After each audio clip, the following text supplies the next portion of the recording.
Польшанын тарыхый эс тутуму, согуштар, сырттан кол салуулар, оккупация бул өлкөнүн бүгүнкү күндөгү көз карашын калыптандырды. Польшанын президенти Анджей Дуда Монголиянын президентин Варшавада тосуп алууда.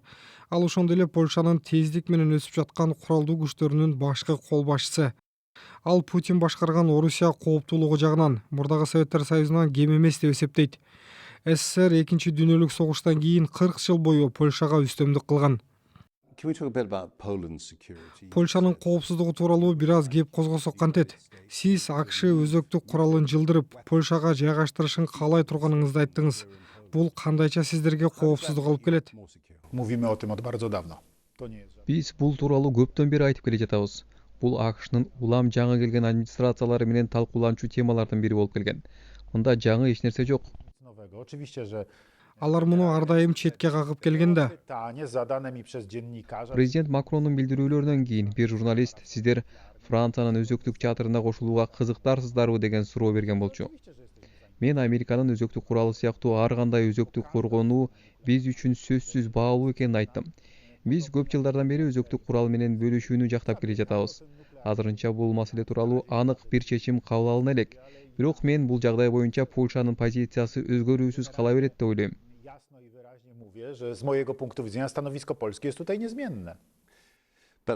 Ошентсе да эмне үчүн сиздин өлкөңүздө америкалык өзөктүк куралдын жайгаштырылышы коопсуздукту камсыздайт деп ойлоп жатасыз? Орустар муну чоң провокация катары кабыл албайбы? My uważamy Биринчиден, бул коопсуздук маселеси деп эсептейбиз. Ал кол салууга багытталган курал эмес, коргонуу куралы. Бул биринчи кезекте өзөктүк чабуулдан коргонууга багытталган курал экенин дагы бир жолу баса белгилегим келет. nuklearnym. To po pierwsze. Экинчиден, Орусия эч кимдин пикирин сурабастан өзөктүк куралын Беларуска жайгаштырды. Бул тууралуу Путин ачык эле маек курду. Буга чейин мындай агрессивдүү стратегияны Орусия колдонуп келди. Орусия агрессор экенин баса белгилей кетейин. Орусия эч бир себеп же провокациясыз эле Украинага кол салды. Мен муну ошон үчүн айтып жатам. НАТО коргонуу стратегиясын ишке ашырышы керек. Коргонуу стратегиясы бул Орусиянын аракеттерине жооп кылуу. Андай жооп зарыл деп эсептейм. Ал жооп өзөктүк куралдарды НАТОга мүчө өлкөлөргө жайгаштыруу. Биз, Польша, өзөктүк куралдарды жайгаштырууга даярбыз. My jesteśmy gotowi jako Polska tę broń nuklearną przyjąć. Германияда АКШнын өзөктүк куралдары турат. Түндүк Атлантика келишиминин 5-беренеси бар. Польшадагы ага кол койгон. Анда өз ара коргонуу деген пункт бар. Сиздер ансыз деле ошол 5-берене аркылуу корголуп жатасыздар да. Анан эмне үчүн америкалык куралдын монда болушу сиздерге зарыл болуп жатат? Dlatego, że każda strategiczna АКШ менен НАТОнун биздеги стратегиялык инфраструктурасынын ар бир бөлүгү АКШ жана НАТОнун бул аймактагы коргоо боюнча милдеттенмелерин бекемдейт. Sojuszu Północnoatlantyckiego do obrony tego terytorium.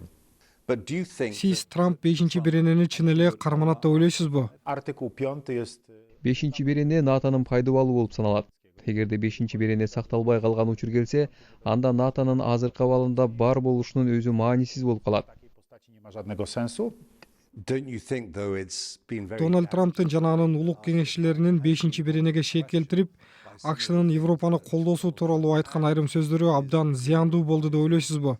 Кишилер азыр андан күмөн санап жатышат. Prezydent Trump mówi, dlaczego amerykańskie Трамп эмне үчүн АКШдагы салык төлөөчү Европа өлкөлөрүнүн коргонуусун каржылашы керек экенин, алар өздөрү өз коопсуздугуна инвестиция салбай жатканын айтты. Бул кеп жүйөлүү болушу мүмкүн, бирок менимче бул Трамптын сүйлөшүү тактикасы. Трамп соодалашып өз позициясын ачыктап, кандайдыр бир деңгээлде эскертүү берип жатат. Польшанын белгисиз жоокеринин мүрзөсү эч качан кароолсуз калбайт. Бул өлкөнүн жүрөгүндө Орусия менен болгон жаңжалдардын изи кала берген. Алар азыр Польша коргонууга чоң каражат сарпташы керек деген ойду алардын европалык өнөктөштөрү түшүнөрүнө ишенишпейт.